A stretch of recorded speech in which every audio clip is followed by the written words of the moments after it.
everyone, I'm Melissa, editor of OWL and OWLconnected. And hi, I'm John. I'm the senior writer of OWL Magazine and OWLconnected. To celebrate National Science Reading Day, we're talking about researching and writing science-related posts for the OWLconnected website. And we happen to have a few really great reader questions here, and we thought now would be a great time to go through them and answer them together for you. Let's do it. So the first one is from Miriam, and she wants to know, how do you find science facts that suit kids? Here we believe that young people are really capable of understanding all kinds of scientific concepts. So it's okay to us if the story, the fact is really kind of mind-blowing or a little bit tough to explain, it might take a bit of time. Those things are fine. What matters most to us when we're looking for science facts that are great for kids is that we feel that it relates to a topic that readers have told us they find exciting.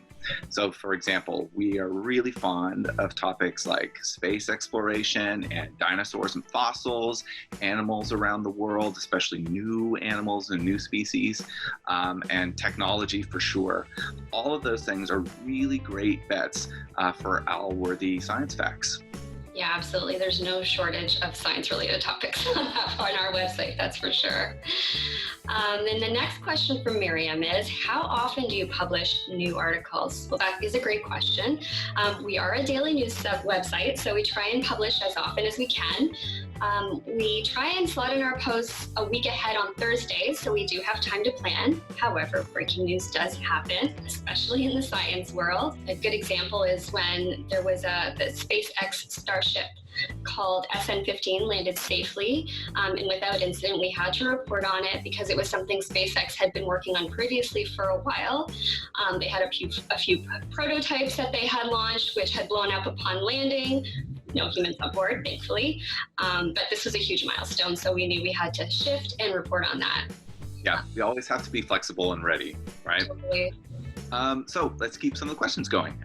Matthew wants to know, what has been your favorite article to write? So that is a really tough question, Matthew, mainly because I thought about this for quite a while, and I don't think I could narrow it down to just a single article. But it did occur to me that I do have a favorite type of article, my favorite type of article to write, and those ones are the interviews. So all the interviews that we do, they take a very long time to complete. You have to study the person whom you're interviewing, you have to write questions, then you conduct the interview, then you edit everything down and complete an article from it.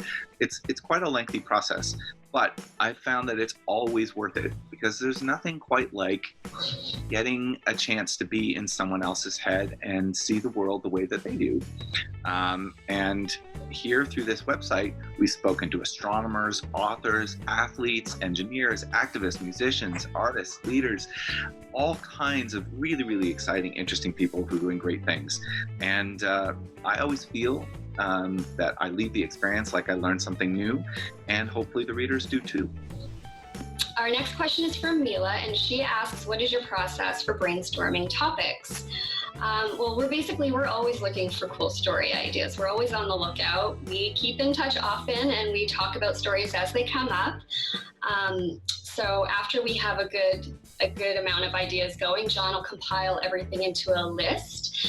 And then once the list is ready, we decide on which stories would go where during the week ahead.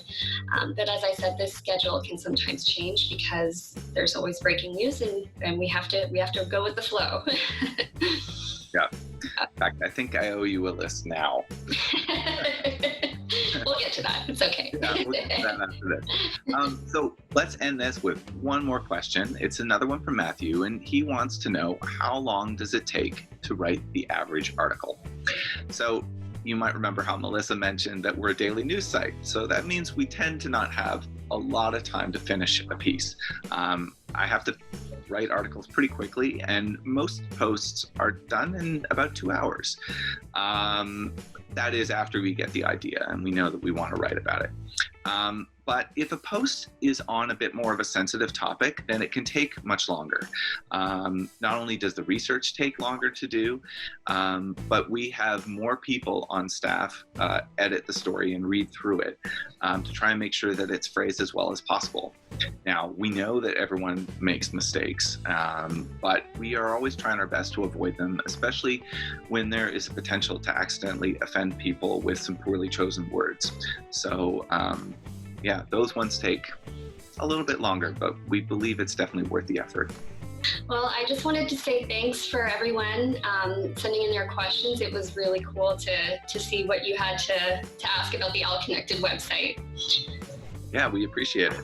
And we want to say head on over to owlkids.com/Science Reading Day, where you can find more information and science reading suggestions to help you celebrate. Happy reading. Bye.